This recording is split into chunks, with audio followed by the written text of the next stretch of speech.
I proudly talk about my shortcomings, right? I can't wait for more bad things to happen. I mean it, because I will talk about them because what, you're so fucking perfect?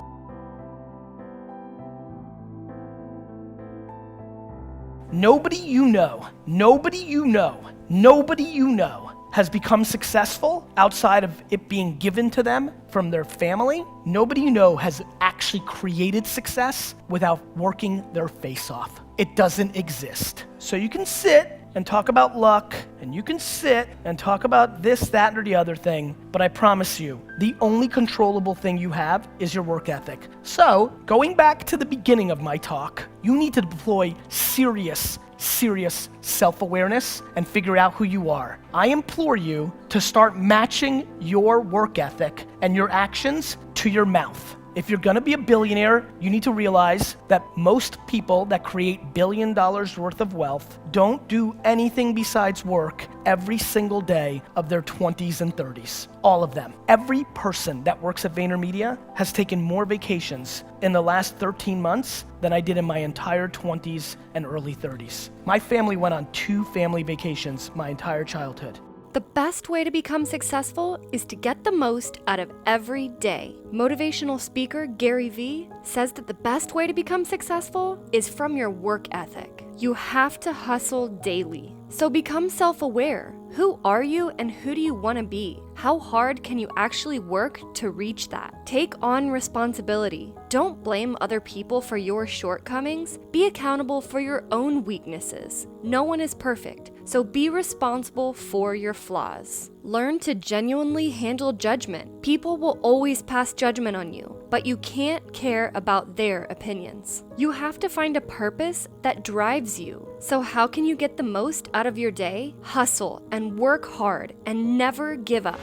The reason I say the thing that if there's anybody that ever looked like you that made it, then there's no excuse, is because I believe it. It's really hard. You're in an argument and your friend tells you, that's great, Gary, but both my parents were alcoholics. And that really f***ed me up. Right now you're on the defense. That's a good first punch by them. I'm like, cool, we don't need to use me. If anybody has ever been successful that had 2 alcoholic parents, which by the way, I know of 3, well then now what's your excuse, Karen? We are just so interested in blaming everybody else and excuses because we don't want to take on responsibility. And somewhere a long time ago, I went completely, I think everything is my fault. Like all of it. Like I think it's weirdly cloudy outside right now and not nice out, my fault. Like his scar, my fault. Like I just default into my fault. And everybody tries to do everything else the other way. And let me tell you how good life becomes when you take on responsibility. It gets real good. Some of you, and there's a lot of you that follow me, you know why I keep bringing up the last scene of 8 Mile, the Eminem movie? How many people have seen that movie? The last scene, they go into the battle. He makes fun of himself the whole time because it leaves the other person with nothing. The leverage is in being accountable of everything. The leverage is exposing your weaknesses. I proudly talk about passing on Uber twice, being a DNF student.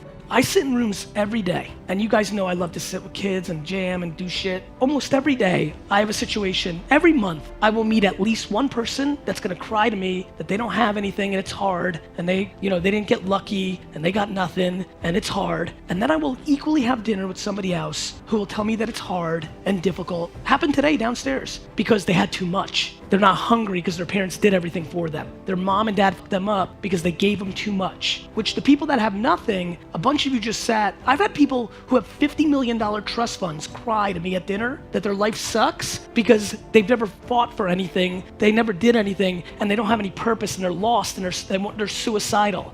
The reality is it's super simple. If for some way, through a joke or an analogy or a conversation here today or an answer to a question, I can get you to start the process of genuinely being able to handle judgment because you finally are exhausted. Why do I tell that story? Because right now, people here are in debt or can't do something because they're just staying above ground, but that's because they bought a house that was too expensive, not using rooms in that house, and they don't have the humility to sell that house and go back to rent because they don't want their friend from high school or their grandma to judge them because we manifested that you have to own a home. And if you did, and now you're not just staying above water and you sold that home and moved into a shittier neighborhood or a smaller house or rented, now your actual life can open up. But no, the ideology of owning a home, and the inability to take a step backwards to take 3 steps forward is going to make you unhappy till the end.